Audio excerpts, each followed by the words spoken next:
Welcome to the show, everybody. Out on the flanks, we've got Jules, and through the middle, running the game, Leanne Sanderson. Great to be in your company, Julien Laurens as well. Guys, we know now that there are two teams relegated from the Premier League. Southampton, Leicester confirmed last weekend as well. We also know two teams that are coming up to the big time. Leeds at the second time of asking, actually, and then Burnley at the first time of asking. So their promotion confirmed. What do we think about those two teams coming up? Yeah, I mean, there's 2 games to go in the Championship. I think it's good those teams are coming up. I think last 2 seasons we've seen the same teams go up, go back down. It's difficult because I think people automatically look at the managers and the coaching, but I think the recruitment when teams, there are some players that are Championship players, and it's a different ball game in the Premier League. And what I want to see from Burnley and Leeds at this point is that they recruit players that are Premier League, type of players, can play in the Premier League, because it's like, Ipswich Town, I think, have made a good run of it this year. Kieran McKenna, I really like him, but you can see the massive gap between Ipswich and West Ham, and I think the gap between the Championship and the Premier League is getting better, not getting closer, it's getting further away. But I like what Scott Parker's done at Burnley. I think he's done an incredible job, and I liked him as a player, and I like him as a manager. Yeah, Jules, I think you feel that Burnley and Leeds, one of them is a bit more equipped in terms of that recruitment, in terms of that squad that Leanne was. Yeah, I think on paper, the current Leeds squad is probably more Premier League ready, because a lot of them I've got a kind of experience in the Premier League already, pretty much in every position, in every line, certainly, more than Burnley side. That Leanne is right, did a great job defensively, especially. They are probably the greatest defense we've ever seen in all of the big leagues in Europe, really. 15 goals so far in 44 league games is just incredible ratio. Yeah. So I feel maybe Leeds is the best equipped to stay up, but like Leanne said, it's a lot down to who will be your manager, who will on bench, and both Parker and Farke have terrible, really, record in the Premier League in terms of games played and games lost or won, and then who they're going to buy and who can actually bring something enough to this team to stay up. Yeah, well, that's the Premier League for next season. Let's turn attention back to this season, and we're going to start our preview with Liverpool, because a point against Spurs at Anfield on Sunday will secure their second Premier League title. This week, we sat down with their manager, Arne Slot. I'm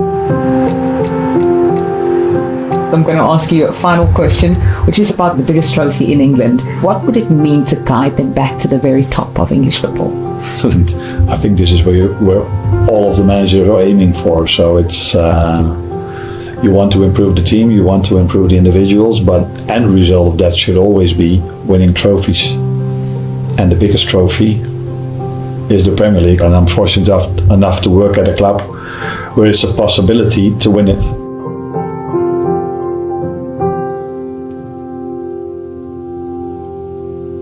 It was a very special moment when Liverpool won the league 3, 4 or 5 years ago. The last time they've won it. Unfortunately for every Liverpool fan, it was COVID time, but still, they were very happy. So yeah, it must be very, very special for them, because I think it's special for every fan base, but it's even more special for the ones that don't win it every single season. So I think if you are working at a club that has won it for 4 seasons in a row, or 3 or 2 or 5 or 100, it's not as special as it is for a club that has won it in the last 35 years only once. That of course makes it more special. There were special moments. Trent Alexander-Arnold! Trent doing this 10 minutes before the end against Leicester. It had to be him, really, didn't it? Terrible days! Special when Virgil, just before the end, had it a goal in against West Ham. Their captain delivers just when they needed it most. I think big players always show up in big moments, and that's what they did. When Virgil scored the goal, the emotions that ran through him, through the stadium, through the staff, through everyone. That was a beautiful moment, but I hope the most beautiful one is still to come.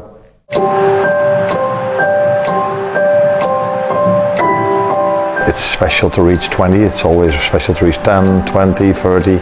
We are only judging ourselves on the standards of Liverpool and not by the standards of any other club. If we are able to win it, then this for me has nothing to do with the amount of times United won the league, or City won the league, or Arsenal won the league. We are only judging ourselves by our own standards, and for us, because we've only won it once in the past 35 years, it would be really special.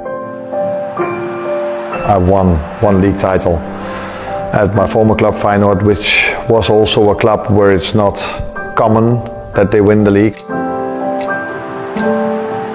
It's the biggest competition in the world. if we achieve that, that would of course be special for me, for the fans, for the players, but definitely also for me. Yeah.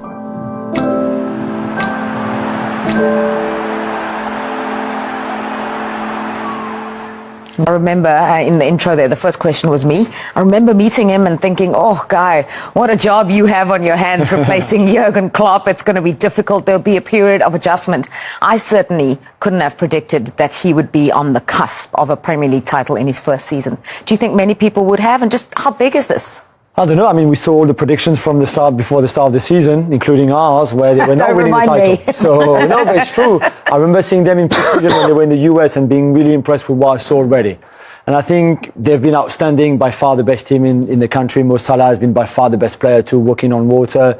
Van Dijk, that Slot mentioned, Gravenberch, McAllister in midfield, all of that. It's an outstanding team, really. Maybe not so much in the last few weeks, but overall. But I think maybe the best thing for him is that there was no recruitment in the summer, apart from Chiesa, who didn't play much of a role. But I think it was much easier for Slot to arrive with an already established squad that had been together for a while, with leaders that were very, very obvious to see in every line, pretty much. And Slot arriving, tweaking a few things, but also knowing that this was a healthy, very talented squad that he just had to manage well to go and win this title. So, of course, they didn't expect City not to be great, and United and Spurs and even Arsenal to some extent. But he just looked at that team thinking, you know what, I know we can go really well this season. Yeah, Jules, you make a really good point there, because I think, I think people sometimes think managing is an easy job because you inherit a top side. And I think that's fair play to Jurgen Klopp, the recruitment of the players that he left behind. But I think people are discrediting Liverpool a little bit because they expected Arsenal to be challenging, they expected Manchester City to be challenging a little bit more. And obviously when Liverpool won the league previously, it was during the season where fans couldn't be in attendance, and everyone kept saying, it's because people wasn't there. No, give Liverpool the credit. As much as it pains me from a Manchester United perspective to say that, you've got to give credit where it's due. Mo Salah is on a different level. I know in recent weeks people were saying, it's because he's thinking about his contract. Now he's been given that contract. Virgil van Dijk, the contract as well. Trent, still up in the air. I think it's inevitable what will happen there, but I think you just got to give credit to Arne Slot and Liverpool because they've done an amazing job. Yeah, the one who hasn't obviously wrapped up the contract and extension was Trent Alexander-Arnold, and I think we were all trying to read into his celebrations. We saw them there in that VT, the hanging of the shirts over the corner flag, touching the badge afterwards. A big goal, an important victory for them. But, what do we think about...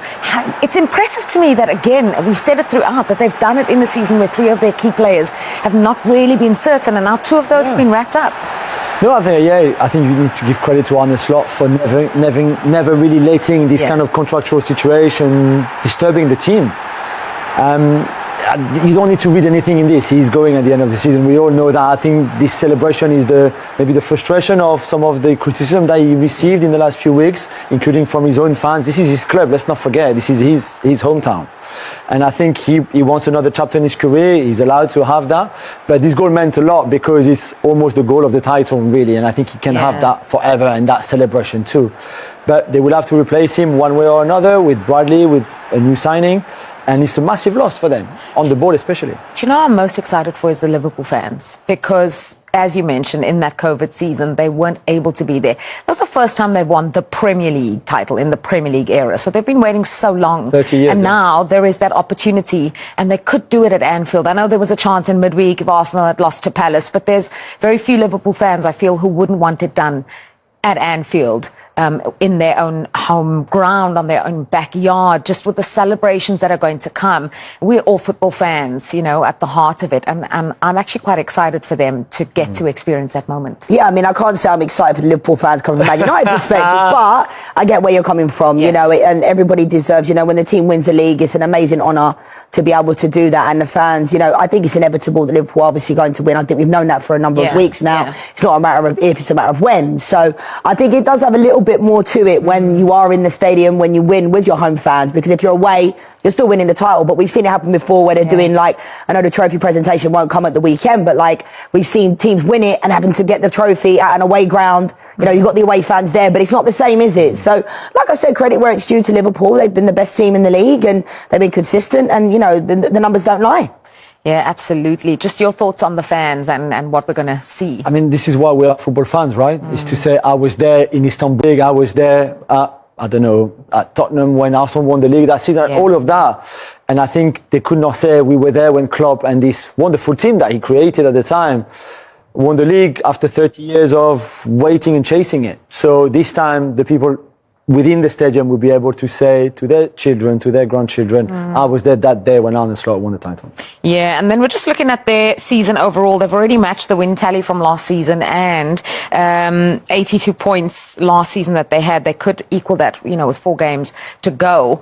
Just where are they? We know that they've kind of dropped off a little, but that's also understandable. It happened. The title's been kind of secured a while ago. We've known, a matter of when, not if. Yeah, but I think a lot of their individual players have been exceptional. I mean, Mo Salah, every single season. I know there was a moment where people were talking about him having a bit of a blip in form, but I love Mo Salah. When we talk about being football fans and what he does, I mean, he's just on a different level. And I think what I like about him is he always comes alive. He doesn't always look busy, and I think the best players do that. You have major moments in games and the types of goals he can score. And to be fair, they create a lot of chances at Liverpool. They've got fantastic delivery, with Andy Robertson. I don't think it's been Andy Robertson's best season, but he's still been, reliable at times. But Mo Salah, I mean, I could talk about him all day long. He's been one of the greatest ever players in the Premier League. And I've said it on this show loads of times, give the man what he wants. Yeah. I know people talk about age, but he keeps himself in fantastic condition. He can still score goals for fun. And I think trying to find another player, yes, maybe longevity-wise, you might find someone, but that can guarantee you goals like he does next season. I just don't think Liverpool will find another Mo Salah for a long time. Yeah, absolutely. Been breaking records nearly weekly this season. It's completely been just a marvel to watch. In a season where his future has been uncertain, or he's done some things that we're not used to seeing, like giving a comment after a game, perhaps, and sending the press into a frenzy. But he's always maintained that professionalism, and he has been stunning to watch this season. And we will get to see him for 2 more years in a Liverpool shirt. Let's talk about the team that were in the running for the title with Liverpool, as we mentioned. City having the season that we know that they've had. What about Arsenal? Where do you think the title was lost for them? I mean, there's key moments in the season where they drop points they shouldn't have dropped, to be fair. And we can see some of them now. This red card from Declan Rice against Brighton, where they're very much in control of the game at the Emirates. They 1-0 up. This is a bit cheeky, you can say it that way, but you should not do that. That's a yellow card. It's a second yellow. And there's the Trossard red card at City. There's the game they lost at home at the Emirates against West Ham. There's this defeat away at Newcastle, where for the second season in a row they lose there 1-0. And those moments, I still think that if you look at the stats, it's not a great season from an Arsenal point of view domestically. Champions League is a bit different, but it's not great. It's not too bad either. But they've lost a lot of points from winning positions. The West Ham game you're mentioning, yeah, the West Ham games where Lewis Kelly gets sent off. There's bad defending on the Jared Bowen goal too. And overall, it's those games where you are in the lead, and then in 9 of them, you concede goals to drop points and only get a draw from a winning position. And those 18 points, that's the difference between you and Liverpool. Yeah, mentality though, isn't it? You look at the way Man City have won the title over the years, them mentality beasts. And I think we saw the same thing happen last year when Arsenal, they lost to Southampton. They drew with West Ham, at the London Stadium when Saka missed that penalty. And these things happen. I said beginning of the season, I expected Arsenal to be really challenging, if not winning it this year, based upon the last 2 seasons. Mikel Arteta was at the Emirates at the end of the season last year. The fans felt really excited. And I think even if they go on to win the Champions League, and it's a big if, because it's still a long way to go, obviously semis, but it's a massive competition. But I think Arsenal will look back on this season and regret how the Premier League season has gone, because next year Man City will be back, Liverpool will be pushing as well, and I expected Arsenal to do far better than they have done in the Premier League. Yeah, further away this season than they have been in the last 2 Injuries seasons. have hurt them massively. Really, injuries, I think, to lose Odegaard, Saka and Havertz for so long, I think has hurt and them. Gabriel as well, to be fair, that's a great shout. Yeah, but they are further away. The facts will show, and, there's no room for comment in the results column. So what that means is that Liverpool only need a point now against Tottenham, Arsenal's North London rivals, actually, on the weekend to be confirmed Premier League champions. We're going to hear from both managers speaking ahead of Liverpool against Spurs, starting with Arne Slot from his press conference on potentially winning the title on Sunday. What was it like watching the Arsenal Palace game altogether the other night? Different, because normally if you watch a game of football, you're either alone or with your family or with friends. Now we watched it all together, and it was a game that had a surprise. Before the game, I was surprised that it ended in a draw. During the game, I wasn't that surprised, because Palace again showed where this league is all about. Very good performance as a team, and also a few very good individual performances. So yeah, in the end, maybe not a surprising result before the game. I didn't expect it to end in a draw. It means you just need a point now to clinch the Premier League title. So how do you feel about that opportunity to do that in front of your home fans as well? Yeah, first of all, that's a big responsibility because we are aware of the fact that the last time this club won the league, it was COVID time. So everybody is looking forward to Sunday. But we know that there's still a job to be done, and that's at least 1 point. And that's what we know, and hopefully our fans know as well when they come to the stadium, that they support us in the best possible way they can, which they've done the whole season, and are aware of the fact that we still need a point, and that's something we are definitely aware of here inside this building. So it's a nice game to look forward to, but it's also a responsibility we have for Sunday. With that as well, how prepared are you for the emotion of the occasion? Because as you say, it is very different to the last time the club won the Premier League title, with everyone together. Yeah, but first a game to be played against the Tottenham side that is playing for something special as well. Maybe not in the league, but definitely in the Europa League. So they want to go towards Bodo Glimt in the best possible prepared way. So yeah, we're only focused on, like I've said so many times, on the next opponent, and that is Tottenham now. So we will try to prepare the team the same way as we've done the whole season, and hopefully the players can bring the same energy, the same mentality towards the game as they've brought throughout the whole season, and the fans, we're expecting from them the same. Thank you. We're surrounded by history here, and I know you've mentioned that you've not thought about that yet, but there's only 11 managers who've ever won the Premier League title. You're about to become the first Dutchman ever to do it as well. Have you given yourself any opportunity yet about what that would mean to be in those echelons? No, I get these questions, so then it comes to your mind, of course, but that's the last thing you think about as a manager at this particular moment of time. The only thing I think about is hopefully they are all available, the players, and then prepare them, because I saw during the week again, I noticed last week how hard it was to win a game of football against a team that was, actually I think they were relegated, not officially, but close to that because of the goal difference, and still it was hard to get the win over the line. So I'm not getting carried away at all. I know we've faced Tottenham already 3 times, so I know how hard it is to beat them for us. And that's where my main focus is on. And you talked about surprises in the game that you watched on Wednesday night. You said this is 4th time now this season. Can there be any more surprises? Is this the things that you can take from the 3 games that you played against Spurs so far this season? You can always be surprised by a game plan of a manager. But in the end of the season, every team played so many games, and it would be a bit weird to change your complete playing style in the end of a season. But during the season, this can happen a bit more. I think Tottenham knows the way we play, we know the way they play, but you can always adjust some details. But I think the big picture is clear for Ange, Postecoglou, and for me as well, what we can expect. Many people are saying this is more of an achievement what you've done because you inherited this squad. I just wondered what you thought of that, and also when you came in, did you really think this was possible in your first season?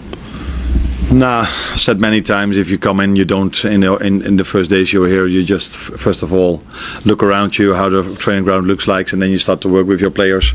Then you're trying to get your playing style across, which we already knew we wouldn't change that much. But when players come back from holidays, when they've played at the national team, sometime you need to refresh them a bit, what is expected over here. Then if you walk through this door, if you walk in here or at Anfield, you know the expectations, the expectations are that this club has to win trophies, and that doesn't change when I walk through that door. So the good thing is, I said it a few times before, that most managers work here for a long time, so you have a lot of chances to win something.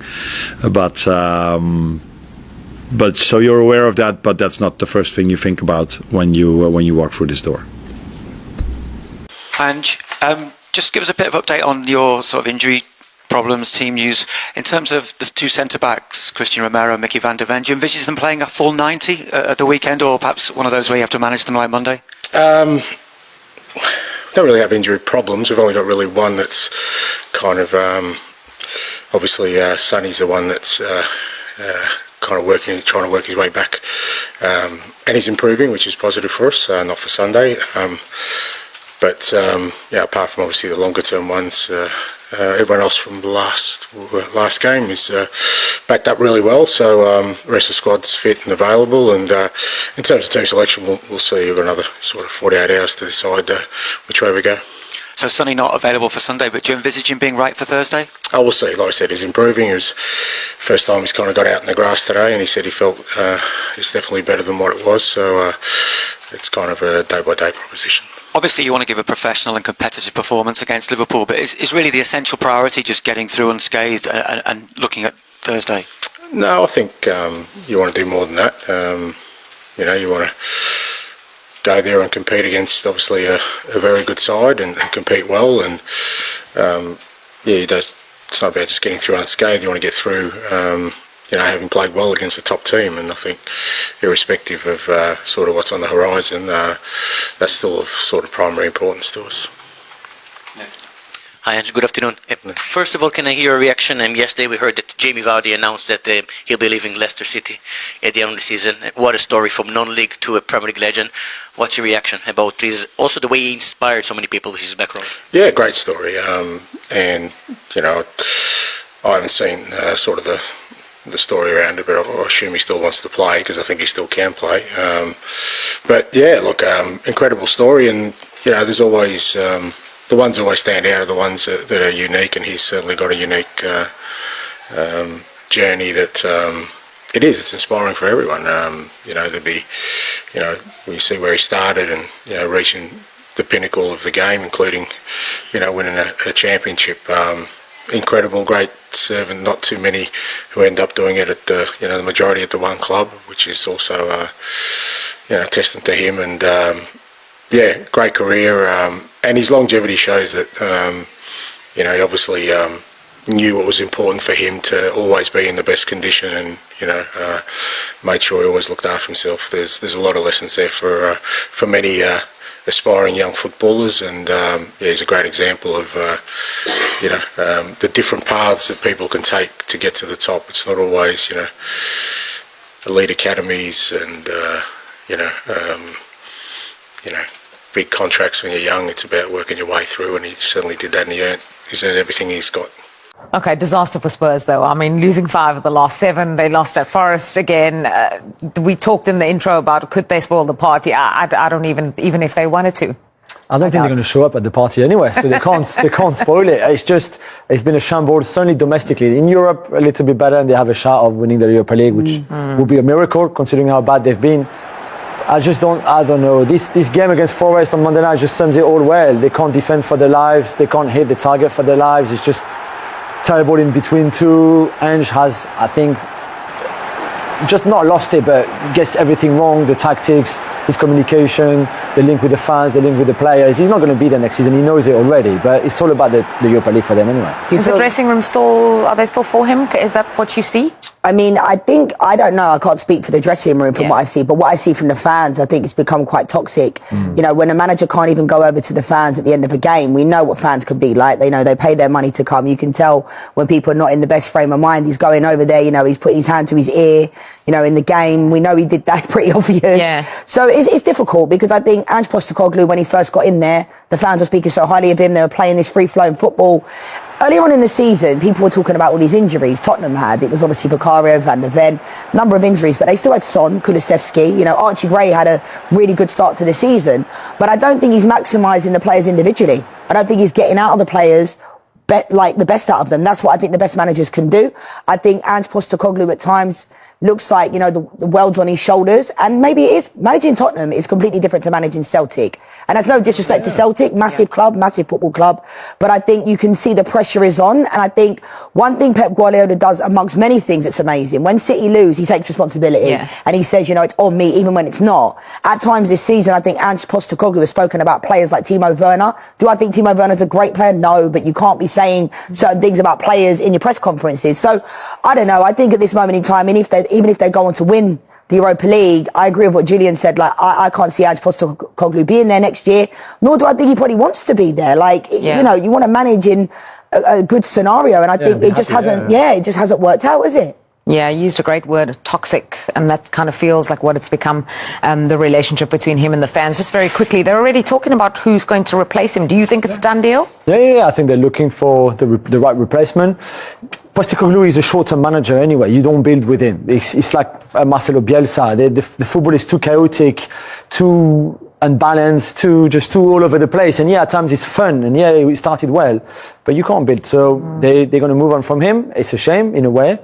But they will get somebody more structured with a better philosophy, I think, suited to the Premier League, because Ange ball is not for the Premier League, it's for Scotland, Japan, Australia. Nothing against them, really. South Africa, if you want, even. Even probably in France, but not for the Premier League. It's too good of a league for them. Yeah, as long as you said even. Is it Bournemouth at the weekend on the Saturday evening? I don't look that far. I think, now, and then Liverpool have got.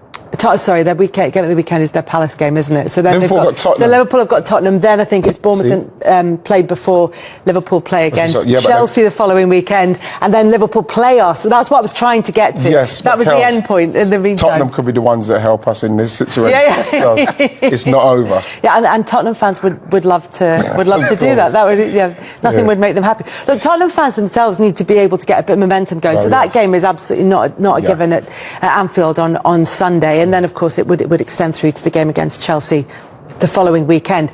But to get back to the league leaders and their performance, in some ways it was quite typical of a Liverpool season, and there were lots of chances there, but it still felt as though it was a game in the balance against a side that played well, but Liverpool should, given their league positions, have been able to beat relatively comfortably. Well, it's a strange one, because I've watched Leicester, especially over the last few months, and it was almost like a team when I was watching that had given up already, and then they come out against the team that's going to be hopefully crowned champions, and they put on a performance that made it really, really difficult for Liverpool. Even though they had their chance, they didn't take them. But the thing that Liverpool have always had this year is they haven't had to play at their best to win games. They've always been good at just winning the games, and those big players at crucial points have come up and just scored the goals. And Trent did it for them yesterday, and that is why they, for me, will be the champions. Yeah, the phrase of the season has been, you don't have to outrun the bear, you just have to outrun the other guy. That's all you need to do. I think it's a bit unfair on Liverpool in the way they've done it, because from the start of the season, Liverpool, because of Liverpool's so-called easy start, but you still have to win those games, you still have to win games, and nobody is expecting anybody to win, blast teams off the pitch, to win the games. And Liverpool have done it this season, whether City have fallen off or Arsenal couldn't quite catch them, whatever it is, Liverpool have been better than the rest, and they've got the results, what they needed to do in the situation. They've used the bench well, been very fortunate with injuries, but Liverpool have been by far, for me, the best team in the league. Do you think they've been fortunate with injuries, or they've managed their squad better and they've managed their fitness better? I think they've managed the squad better with the lack of injuries, because I remember the season before we had no injuries, but we couldn't get it over the line. We were fortunate, because when you're going to see a team that's going for it like that, who don't get injuries to their main guys, and Liverpool didn't get that this season really, where we got that. That's one of the things they looked at with Arne Slot, isn't it? Was his record with keeping players fit throughout. Yeah, that's another thing that has to be looked at. Then there's the sports science side of what we're doing at Arsenal, because we've had them hamstring injuries, serious ones as well, like grade 3s and not grade 4. People having to have surgery on them. So that is probably something that they're going to have to look at as well, Arsenal, because it's the margins, isn't it? I think we're so used to, over the last few seasons, having Man City just blow everyone out the water. I think it's changed the dynamic of what it means to become a Premier League winner over the last few years, because they have just set such a high standard that then if you're not doing that week in, week out, it really feels like, oh, are you the right sort of champions-elect to be taking forward after they've dominated? The totals for finishing second have been a point behind Manchester City at times, and so the level for finishing second has been ridiculous as well. Just to go back to Arne Slot, one of the things that he was very keen to say in his post-match interviews and in his press conference was, we shouldn't be talking about Trent Alexander-Arnold's future. We should be talking about Trent Alexander-Arnold's goal. Now, I don't think you can really separate the two. And Arne Slot's not producing today. Esther Cox is producing today. So this is what we're going to be talking about, because I think they're linked, aren't they? The importance of the goal, the fact that Van Dijk and Salah, who've signed contract extensions, have a go and have an opportunity to score it, and then I think McAllister has a shot as well. And then it's Trent Alexander-Arnold who scores it, has the reaction that he does, where he knows that a yellow card's coming for taking his shirt off. So he doesn't just take it off, he's throwing it up in the air, he's over at the Liverpool fans at the corner flag. Somebody puts his shirt over the corner flag, and it's intense. That is an intense reaction. So obviously, we're all reading a lot into it. What does our amateur psychology say about that reaction? Emotion. A lot of it, to be honest with you, a lot of it I would see more in a positive way, because the way he maybe wants to finish his Liverpool career, if he is going to walk out the door, but also everything he's been dealing with from some of the fans that he's been getting abuse from. So it's all just kind of just built up, and when that goal went, and you even saw with the slide, it's almost like he didn't knee slide properly. It was like one knee kind of went and the other one was up. He just wanted to let out so much frustration, I see. So yeah, he comes back after nearly 6 weeks out with injury, Trent Alexander-Arnold. He plays in that game. He comes off the bench. Within 5 minutes, he scores the winning goal to put them within 3 points of the league title. And then, as Sean said, it's been a lot of horrible criticism of him in terms of potentially getting a move away to Real Madrid. And so that is being seen, that celebration, as either marking a really successful end to his time at Liverpool, a sort of riposte to the fans who've criticised him, and also the fact this is a kid who grew up as a Liverpool fan, and just the emotion of getting that boyhood team so close to the line. You know what, Kels? People have more than one emotion. Yes, they do. But the thing, when you look at it, is what's quite sad about the so-called criticism and everything that's happened to him is, it is sad simply because, you know, it is his boyhood club, and he does love the club. Nothing changes like that. I know there's a lot of Liverpool fans that may be disappointed that they're not getting a fee, which you can totally understand, but I still look at his side of it, and I speak to players who I do punditry with, and everybody says, if I had the opportunity to do it, then you'd do it. And, you know, I feel in that respect, of course he's got the right to do that, and Liverpool fans should be disappointed about it, but the amount of criticism and everything was come his way, you could see it in that reaction. I've never seen him react. I've never seen him celebrate like that. And he scored some crackers. But I think that it is, like Sean said, it's a lot of emotion that's built up, because we still don't even know if he's going yet. Well, I think this is now an interesting situation. It will either feel like, you know, mission accomplished, and I can draw a line under that and walk away with my head held high and go to Real Madrid. Or if you look at, and I'm not minimising the size of the club and the name of the club and how much of a pull that can be, but if you look at where the two football clubs are at the moment, and you look at what Liverpool are building to, you look at Real Madrid, who probably aren't going to win the title in Spain, and they've been poor all season in the Champions League, which is their bread and butter normally. And they're about to change their manager. There has been a lot of criticism of how they've been run at board level, and they're not putting the right things in place in terms of their player acquisition. Whether or not a player like Trent Alexander-Arnold is, one, the right person for them. Does a team who's defensively frail need to bring in an attacking fullback? Or is Real Madrid, is this the right time to go to Real Madrid? I mean, there is the argument it's always the right time to go to Real Madrid, but